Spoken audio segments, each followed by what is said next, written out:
বন্ধুসকল, আজি নতুন ভিডিঅ'লৈ আপোনালোকক স্বাগতম জনাইছোঁ। আমি এতিয়া দেখাব বিচাৰিছোঁ, এইটো চাই লওক।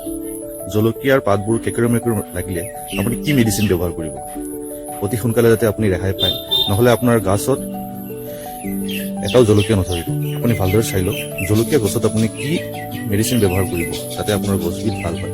অলৰেডি আমি ইয়াতে এটা স্প্ৰে কৰিছোঁ। আমি কি স্প্ৰে কৰিছোঁ আপোনাক দেখাই দি আছোঁ, ঠিক আছে? আপুনি প্ৰথমে ল'ব, আপুনি দোকানত গৈ ইয়াতে লিখা আছে পলিচি কাৰ্বনডাইজাম 12% আৰু মেনকোজেব 63% WP ৱেডেবল পাউডাৰ ফৰ্মত আছে। বহুত ভাল কাম কৰে এইটো। আৰু আপুনি লগত লৈ আহিব থাইমক্সাম 25% WG, ইয়াতে WG ফৰ্মত আছে। ইয়াতে লিখা আছে ACT 150, আপুনি একটাৰাও লগাব পাৰে। আৰু আপোনাৰ ডবল পাৱাৰ এটা হেণ্ড স্প্ৰে থাকিব লাগিব।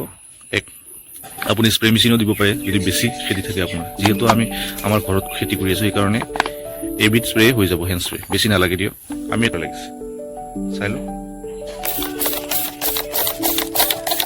আপুনি ভালদৰে গোটেইখিনি স্প্ৰে কৰি দিব। 1 লিটাৰ পানীত 2 গ্ৰাম বা 3 গ্ৰাম, আৰু থাইমক্সাম 1 লিটাৰ পানীত 0.5 গ্ৰাম। বেছি নহয়, এইখিনি স্প্ৰে কৰিলে আপোনাৰ গছবিধ ভাল হৈ যাব।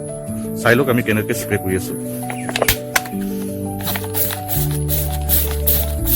এইটো এনেকৈ ভালদৰে চাই লওক, ভালদৰে জিকাই দিব লাগে যাতে বৰষুণ নাহে আপোনাৰ গছত। কেনেকৈ স্প্ৰে কৰিব লাগে চাই লওক। ইতিমধ্যে ফুল আহিছে জলকীয়া গছত, চাই লওক।